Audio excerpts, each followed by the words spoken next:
Hello बच्चों, कैसे हैं आप बच्चों। आज हम पढ़ेंगे कक्षा 8 विज्ञान यानी साइंस का चैप्टर 6 जंतुओं में जनन। हम आपको बताएंगे बच्चों इस पाठ से संबंधित प्रश्नों के उत्तर। अभ्यास प्रश्न उत्तर से। और पहला प्रश्न है बच्चों, सजीवों के लिए जनन क्यों महत्वपूर्ण है, समझाइए।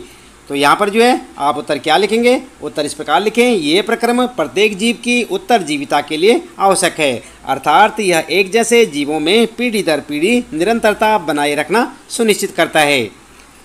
अगला प्रश्न है बच्चों, दूसरा प्रश्न, मनुष्य में निषेचन प्रक्रम को समझाइए। उत्तर इस प्रकार से लिखें। जनन प्रक्रम का पहला चरण शुक्राणु और अंडाणु का संलयन है। निषेचन के प्रक्रम में स्त्री अर्थात माँ के अंडाणु और नर यानी कि पिता के शुक्राणु का संयोजन होता है, इसलिए नई संतति में माता और पिता दोनों के लक्षण होते हैं। और यह निषेचन शरीर के अंदर होता है, इसलिए इसे आंतरिक निषेचन कहते हैं। निषेचन के परिणाम स्वरूप युग्मनज का निर्माण होता है। आई बात समझ में। तो इस प्रकार से ये आपका दूसरा प्रश्न है बच्चों, और उसका उत्तर आप ठीक इसी प्रकार से लिखें, और चाहें तो आप अपनी पाठ्य पुस्तक से इस चित्र को भी यहाँ पर बना सकते हैं। ठीक है। इसके बाद तीसरा प्रश्न आता है बच्चों, सर्वोचित उत्तर चुनिए। पहला बच्चों कै वाला आंतरिक निषेचन होता है।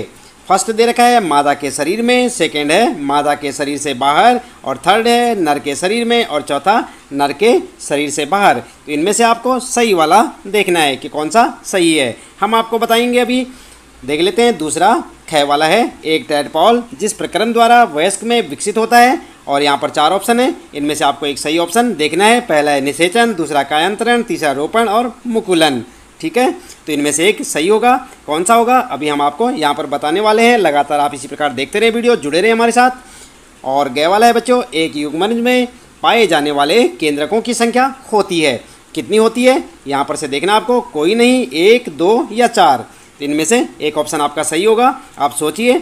चलिए उत्तर देख लेते हैं। जो कै वाला है बच्चों इसके लिए होगा आपका फर्स्ट वाला, और कै वाले के लिए सेकंड, और गे वाले के लिए थर्ड। तो आप समझ सकते हैं ना, यहाँ पर जो है बिल्कुल आसान है, फर्स्ट सेकंड थर्ड। तो यहाँ पर जो है आप पहले वाले में क्या लिखेंगे, कै वाले में लिखेंगे आप फर्स्ट वाला मादा के शरीर में, और यहाँ पर जो है कै वाले में लिखेंगे कायांतरण, और उसके बाद गे वाले में लिखेंगे बच्चों थर्ड वाला 2। ठीक है, तो ये आपका सही ऑप्शन होगा। इसके बाद बच्चों आइए जान लेते हैं यहाँ पर चौथा प्रश्न, और उसका उत्तर। चौथा प्रश्न है, निम्न कथन सत्य हैं। तो वहाँ पर टी लिखेंगे आप, यानी कि ट्रू लिखेंगे, अथवा असत्य एफ से लिखेंगे आप, फॉल्स संकेतिक कीजिए। तो यहाँ पर जो आपने बताना है कि ये सत्य है या असत्य है। कै वाला है बच्चों, अंड प्रजाक जंतु विकसित शिशु को जन्म देते हैं। ये सही है या गलत है, आप सोचिए। अभी हम आपको यहाँ पर इसका उत्तर बताने वाले हैं। और कै है, प्रत्येक शुक्राणु एक एकल कोशिका है। सही है या गलत है। और गे है, मेंढक में बाह्य निषेचन होता है। सत्य या असत्य। और घय वाला है बच्चों, वह कोशिका जो मनुष्य में नए जीवन का प्रारंभ है, युग्मक कहलाती है। सत्य या असत्य है, ये आपको बताना है। और गे है, निषेचन के पश्चात दिया गया अंडा एक एकल कोशिका है। सत्य है या असत्य है। और चय वाला है बच्चों, अमीबा मुकुलन द्वारा जनन करता है। और 6 है, अलैंगिक जनन में भी निषेचन आवश्यक है। और जय वाला है बच्चों, द्विखंडन अलैंगिक जनन की एक विधि है। और अगला इसके बाद झय वाला, निषेचन के परिणाम स्वरूप युग्मनज बनता है।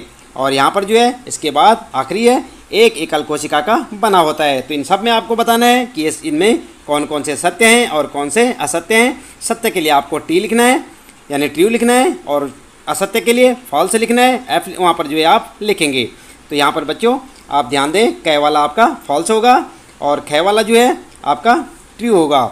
उसके बाद ट्रू है, फिर ट्रू है, ट्रू है, और इसके बाद ये फॉल्स है बच्चों। और चय वाला फॉल्स, उसके बाद 6 वाला भी फॉल्स है यहाँ पर, और जय वाला ट्रू है, जय वाला ट्रू, और इसके बाद फॉल्स है।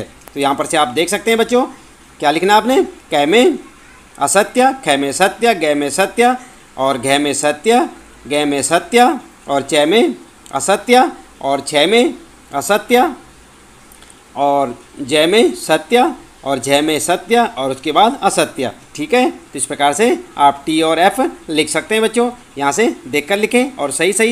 इसके बाद 5वां प्रश्न है, युग्मनज और गर्भ में 2 भिन्नताएं दीजिए। तो यहाँ पर आपने अंतर बताना है। उत्तर में आप इस प्रकार से दे सकते हैं, युग्मनज और गर्भ में अंतर के लिए आप एक टेबल सी बना लें इस प्रकार से, और उसमें अंतर आप दिखा सकते हैं बच्चों।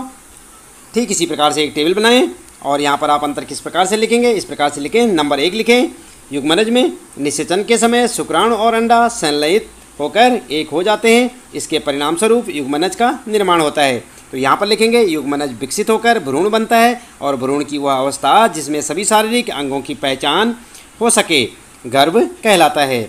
इसके बाद दूसरा लिखेंगे बच्चों, यह एक एकल कोशिका है। आप देख रहे हैं यहाँ पर युग्मनज में क्या लिखेंगे, दूसरा पॉइंट लिखेंगे यह एक एकल कोशिका है और यहाँ पर लिखेंगे यह बहु कोशिका है। तो इस प्रकार से आप अंतर बता सकते हैं युग्मनज और गर्भ में। 5वें प्रश्न का उत्तर है बच्चों। इसके बाद छठा प्रश्न आता है आपका यहाँ पर और इसमें पूछा है अलैंगिक जनन की परिभाषा लिखिए। जंतुओं में अलैंगिक जनन की 2 विधियों का वर्णन भी कीजिए। तो यहाँ पर जो है उत्तर आप लिखेंगे जनन जिसमें केवल एक ही जनक एक नए जीव को जन्म देता है अलैंगिक जनन कहलाता है।